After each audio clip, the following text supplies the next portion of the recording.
These are the upgraded Sentinel Robots. They always appear in groups.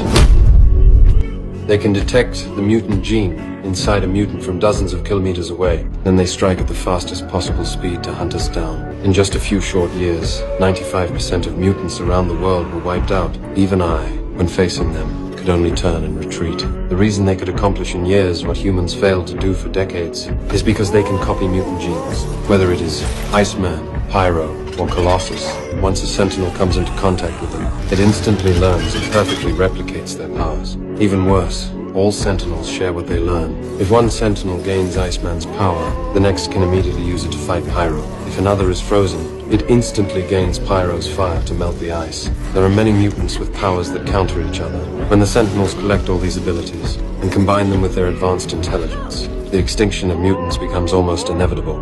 The early first-generation Sentinels had no special abilities. Any mutant could easily destroy them. But then the military captured Mystique. Scientists began to study the genes behind her shape-shifting power. Through gene extraction and advanced technology, they implanted her abilities into the new generation of robots. These Sentinels were no longer just cold, lifeless machines. They could think, learn, and adapt their combat strategies. They could mimic and replicate mutant abilities, making them far more dangerous on the battlefield. Because the first-generation Sentinels were once under my complete control, the scientists made sure that would never happen again. They built them from an entirely new, non-metallic material. Now, when facing large numbers of these machines, I have no way to stop them. Of course, Sentinels still have weaknesses. They can only replicate the abilities of physical-type mutants. They cannot take Professor Xavier's telepathy, my magnetic control, or Storm's power to summon lightning. And even with their special materials, a massive explosion or immense force can still destroy them completely.